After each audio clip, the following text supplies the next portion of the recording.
Bienvenue dans cette vidéo. Aujourd'hui, nous allons revivre ensemble un événement unique, un moment inoubliable qui a marqué l'histoire spirituelle du Canada francophone. Kanguka, Ottawa 2025.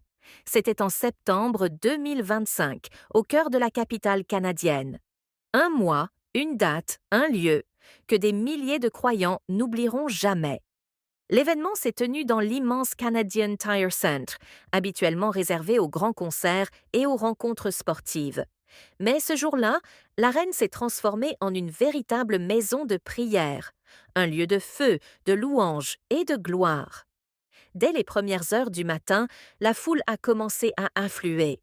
Des familles entières, des jeunes, des personnes âgées, des hommes et des femmes venus de partout, du Québec, de l'Ontario, mais aussi des États-Unis, d'Europe, d'Afrique, tous rassemblés par une même soif, vivre un réveil spirituel authentique.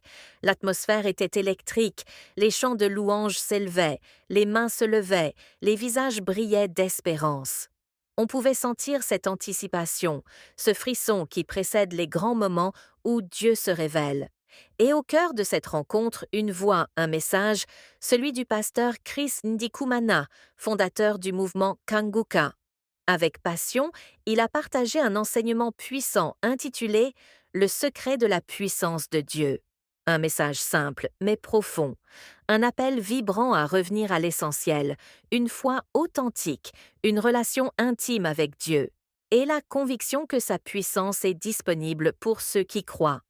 Les paroles du pasteur résonnaient dans le cœur des participants comme une lumière dans l'obscurité.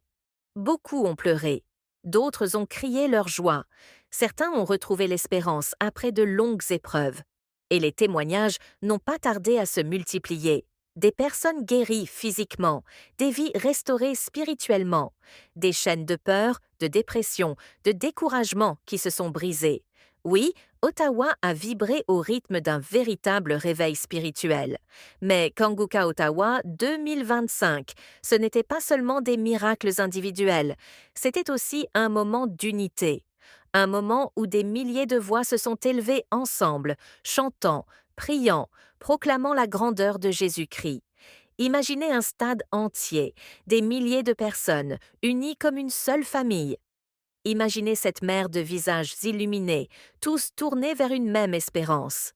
C'est cela, la force de Kanguka, un peuple debout, réveillé, passionné pour Dieu.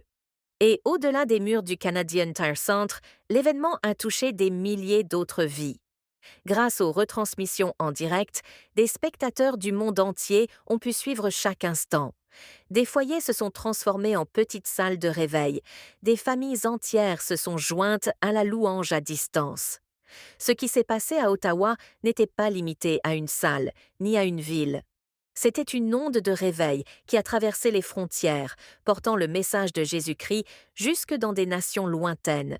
Et c'est là toute la vision de Kanguka, réveiller les cœurs, raviver la foi, répandre la puissance de l'Évangile. Depuis plusieurs années, ce mouvement a touché des milliers de vies et Ottawa 2025 restera comme une étape clé, un jalon dans cette grande histoire de réveil. Alors, que retenir de Kanguka Ottawa 2025? Qu'il ne s'agissait pas seulement d'un événement, mais d'un appel personnel. Un appel à chaque croyant, à toi qui écoutes cette voix aujourd'hui, à te lever, à raviver ta flamme, à marcher dans la puissance et la victoire que Jésus-Christ offre. Car le réveil ne s'arrête pas à Ottawa. Le réveil commence dans ton cœur, là où tu es, maintenant.